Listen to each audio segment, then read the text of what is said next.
Hello, this is Bryce Mosier. I'm working on our assignment in week 3 for ITI 670. We're talking about critical incidents that happened in our life, and the way that I see this assignment, we're kind of blending that with, how those times shaped our lens or our perspective on how to deal with bias, whether it be racial, political. So first off, I'd just like to note that these assignments this week have really allowed me to be myself, and I'm just I'm gonna be bluntly honest in this post and kind of open up about my life and how it's shaped who I am today. So first critical incident in my life that has helped prepare me for the present moment and moments to come in my career and education is getting released by the White Sox. So I got drafted out of high school. From the time I was 4 or 5 years old, I was always searching for a bat and a ball. So from a very early age, I dreamt of playing in the big leagues.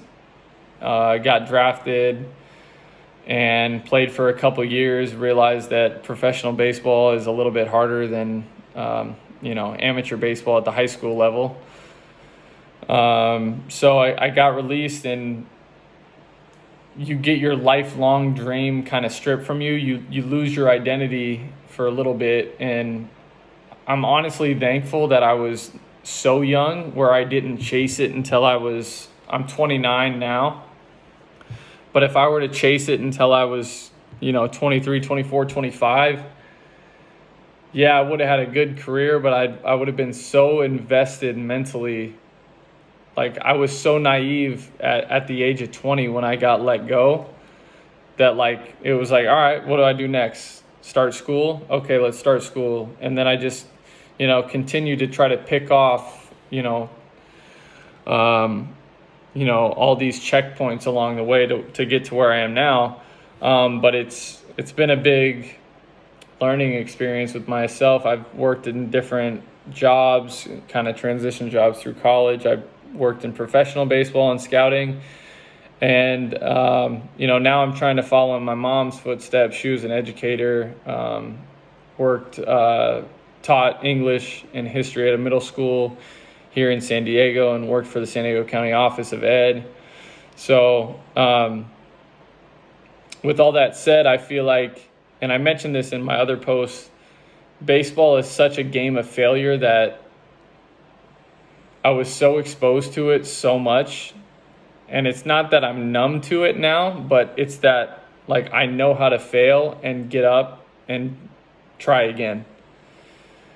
And to me, failure is only failure if you give up. So that's one of the lenses or one of my perspectives that I can offer some of my future students someday. I've gone through tough times. I've been in, Bristol, Virginia in the dog days of August when it's 95 degrees and humid. I've rode on the bad buses. I've stayed in the nasty hotels. I've lived with 6 other guys on, air mattresses in a 1-bedroom apartment. So I get what failure feels like. And I feel like it helps me empathize with some of the students that we come across. They're coming from backgrounds, some of them that, maybe single mother, on welfare, doesn't has to share a bed with both of his sisters, is not getting much sleep at night, doesn't have the resources to get his homework done. I feel like I can somewhat relate to that and offer help.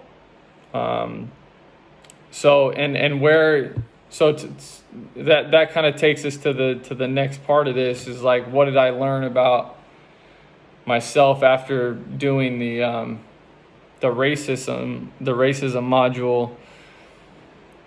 I've never really, I've played with so many cultures throughout my whole life, and I've been so close to people that, and I was always in the minor leagues, I was in a clubhouse chasing like a championship with all these different cultures. So I saw these guys as my brothers. I wasn't paying attention to white, black, brown. I just wanted to win. And you're with these guys every day, and you kind of learn what they're about, where they come from, and you appreciate those things. So I didn't really see color too much. What information was new to me. The dropout rate, I kind of had an idea. I did not know it was that high overall, and I didn't know it was that high for the African American and Mexican population. How will I use the knowledge I acquired from this module to shape?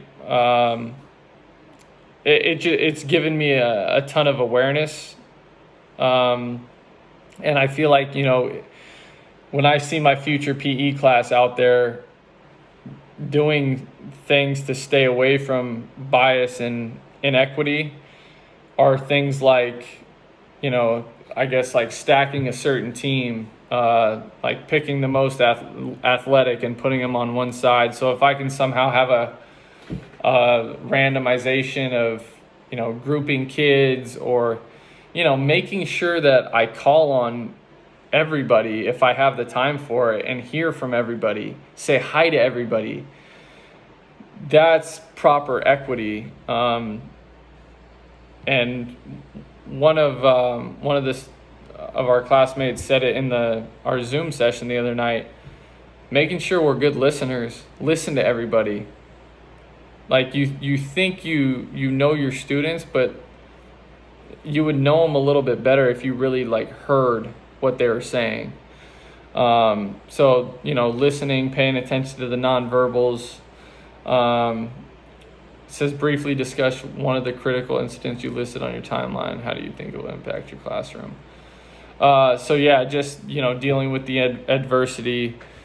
We're all going to go through tough times in life.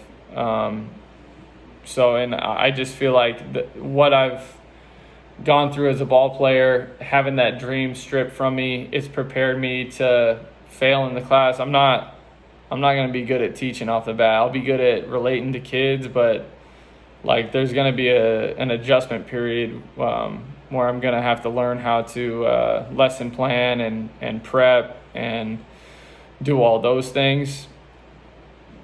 But the other thing too, personally, I've failed my CSET 5 times. So this is another critical incident that's rather present, but I'm not going to quit. It's frustrating taking it. I've passed 2 out of the 3, but I failed the third one 5 times. But I feel like if I wasn't exposed to the life that I've lived prior to now, continuing to re-register for that test might not be as easy as it is right now. But I want to do this. I feel like I have good information. I feel like I can relate to students, and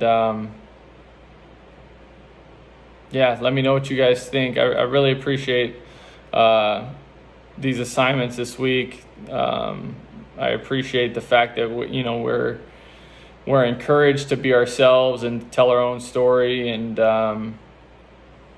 let me know what you think. Thank you.